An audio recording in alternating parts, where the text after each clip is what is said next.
Alright, so hello, my name is Iemanja Lambert from KUNM Youth Radio Project. Here I am with... My name is Tristan. Tsika. Could you tell us why investing in early childhood fairs is important to you? Sure. Well, early childhood is really important. It's one of the most important times in a child's life, and getting them education and getting them resources and proper care is just so important to the development as they get older. And fairs and events like this help different organizations and different groups and businesses connect and help them in the future hopefully work together to improve the other resources for early childhood education in the state of New Mexico. Would you like to add? Sure. I mean, we're interested in really helping those that take care of children to have the proper resources, to have the proper training materials, to have the proper funding to be able to make sure that they have the proper services for children. So that's one of the reasons why we're here today and why we feel like it's important to be a part of this. What solutions would you recommend for elected officials for improving early childhood conditions, such as healthcare? Funding. Well, funding. Yeah. Funding is a big thing. I mean, funding is getting cut right now. There was an earmark that was going to go to early childhood education that the governor vetoed out of a tax bill. He just took the earmark off, so now it's going into the general fund. That was $11 million that would have been so important, and so would have done so much for early childhood education, and now it's going into the general fund, so we'll get a fraction of it, really.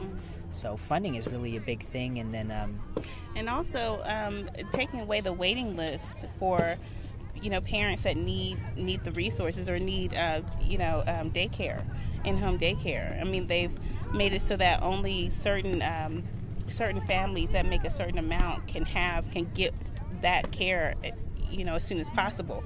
Others have to get on a waiting list and wait forever, even though they're still struggling, just like those who are getting the care. So that was part of their cutting of the funding, so they need to eliminate that waiting list so that people can have care. Thank you very much. Is there anything that you would like to get out to the public? Well, what we are is we're from Child Care Providers Together, New Mexico, which is part of AFSCME, which is a public sector union.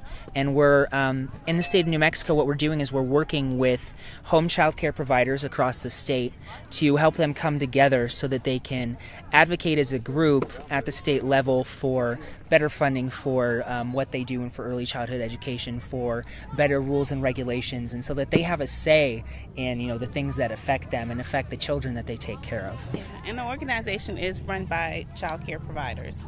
It's we just help them to come together, but it is a democratic organization that empowers them to be able to go to their legislators and speak and lobby and on behalf of better services for kids. So it's their organization, and they're going to make it a very good organization.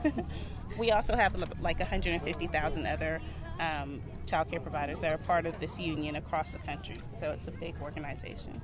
Thank you both very much. Thank you. Thank you. Invest in children!